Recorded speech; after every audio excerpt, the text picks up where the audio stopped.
Hello, my friends. This is True Crime Tuesday, the series on my channel where I discuss true crime media.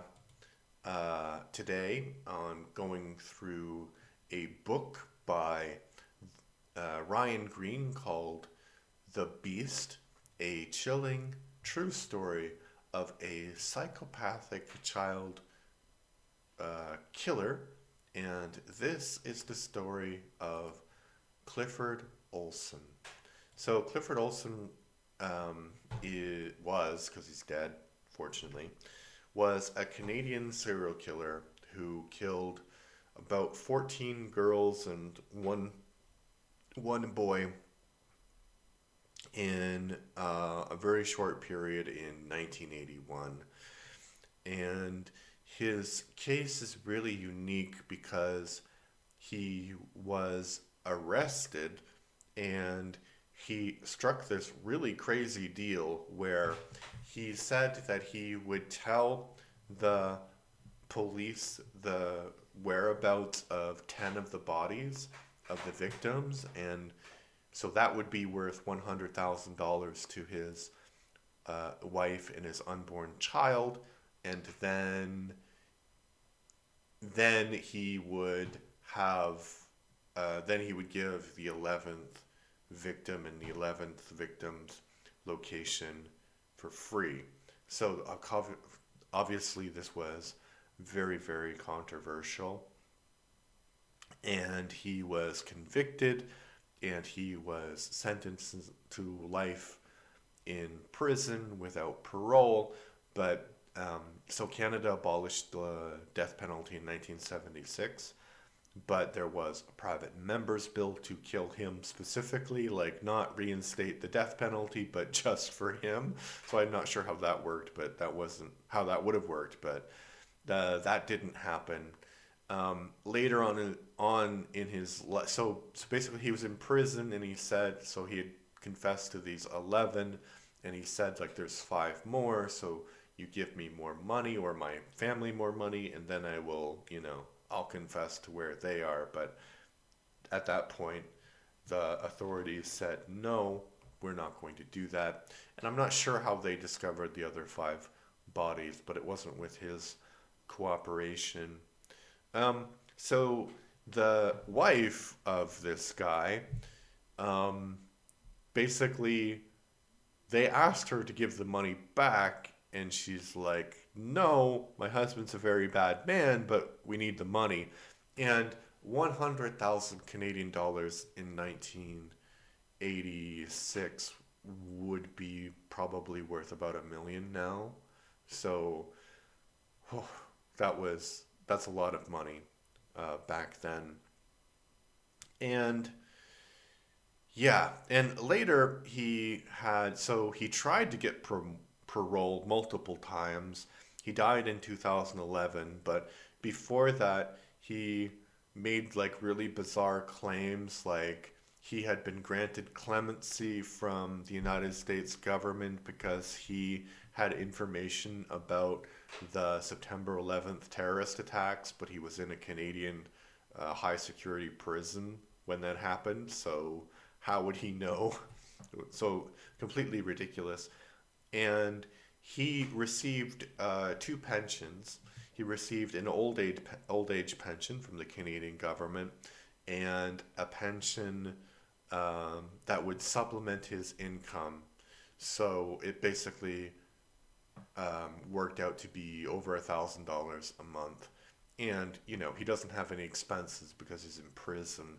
So this was like really, really controversial that he got that money. And um, I don't know how I feel about this particularly, because they wanted to remove pensions from all prisoners.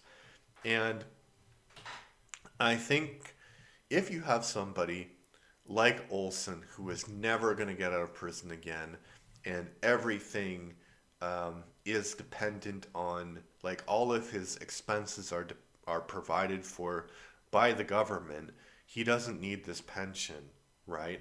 And because of the deal he struck when he was arrested, his family shouldn't need his pension either.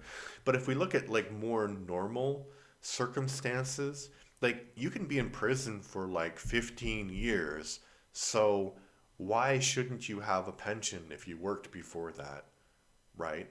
Like I I understand that we want to punish people, but it, imagine you commit a crime in your 20s and you work all of your life doing things that are not related to that crime. You're arrested. Let's say you're arrested when you're uh, like 65, right? You're arrested when you're 65. The sentence is 10 years. So you're out when you're 75. And you don't get this pension. You don't have anything. So that just puts more drain on the system, right? Because then you have to apply for other forms of support. So I don't really I don't really get that idea. I think it's more complicated than people think. Um, yeah, but like obviously Olson's story, the pension part is like a footnote to Olson's story. Like he was a brutal, sadistic murderer who died in prison as brutal, sadistic murderers should do. What did I think about this book? I'm not sure it's Green's fault or whatever, but I was listening to the audiobook and there are like there's sections that don't make sense chronologically because he starts talking about Olson's wedding about three different times and he wasn't married for very long. He got arrested shortly thereafter, and this is seen as some sort of motivation for him. And he talks about it like twice, and nearly in the same wording, but a little bit different. So that's why I think it might not have been a problem with Green's writing, but more a problem with the editing. But there's one thing, like, I have to say, and it might be a bit of a small thing to criticize, but I am Canadian. I grew up in Canada. And in fact, when Olson was committing his crimes, I would have been 4 years old. And when he was arrested, I would have been like 9 years old when he was arrested. We did not call movies pictures, right? We called them movies.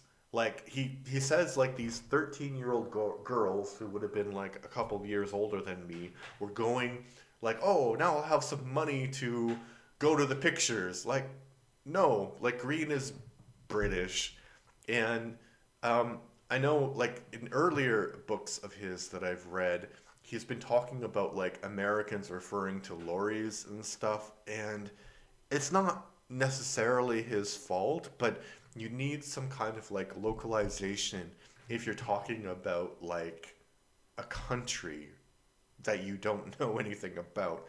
And it's not the first time he's mentioned Canada.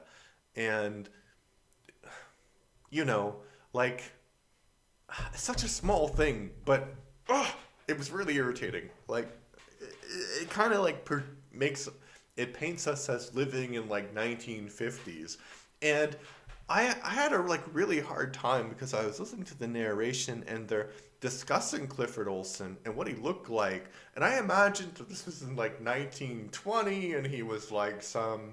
It's like, hey kiddo, you want a job? And it's like, no, this is when I was growing up. Like people didn't talk like that. They did not. Oh, it's so frustrating. So I think like uh, his Green's more recent books have been more and more disappointing for me. I think that the story of Olson is like his murders is not that interesting. Actually, he's just a pathetic man, um, and the execution of the writing of this book is not great. So if I was going to give it a rating, I'd give it like 4 out of 10. I think that Green does have some really good true crime books that you can read. Some are very, very chilling. This one is just poorly edited and the story is not very interesting to begin with. But what did you think about it? Did you like it? Did you dislike it?